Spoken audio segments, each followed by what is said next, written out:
এমপিওভুক্ত শিক্ষকদের বৈশাখী ভাতা বৃদ্ধিতে মাউশির জরুরি ঘোষণা।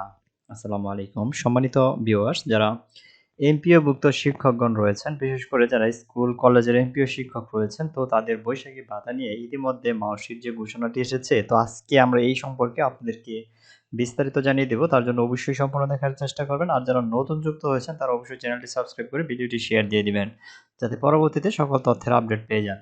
ভিউয়ার্স, এখান থেকে আমরা দেখতে পাচ্ছি যেখানে বলা হয়েছে বেসরকারি স্কুল কলেজ কর্মরত এমপিও শিক্ষক কর্মচারীদের বৈশাখী ভাতা চিফ অ্যাকাউন্টস অফিসে পাঠানো হয়েছে। অ্যাকাউন্ট অফিস থেকে বৈশাখী ভাতার অনুমোদন দিলে বাংলাদেশ ব্যাংকের মাধ্যমে তার শিক্ষক কর্মচারীদের অ্যাকাউন্টে পাঠানো হবে। সোমবার 13 এপ্রিল মাধ্যমিক উচ্চ শিক্ষা অধিদপ্তরের মাউশি education management information system cell সূত্র জানিয়েছে, চিফ অ্যাকাউন্ট অফিসের যোগাযোগ করা হচ্ছে। আজ দুপুরের মধ্যে অ্যাকাউন্টস অফিস থেকে বৈশাখী ভাতার প্রস্তাব অনুমোদনের কথা রয়েছে। অনুমোদন হলে সন্ধ্যায় অনেক শিক্ষক কর্মচারী অ্যাকাউন্টের ভাতার টাকা যেতে পারে।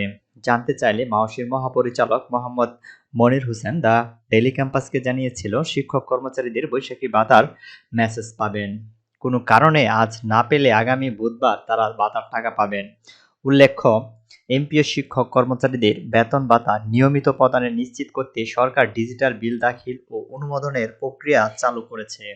এর ফলে এখন বেতন ভাতার প্রক্রিয়াকরণ আরও স্বচ্ছ ও সহজ হবে।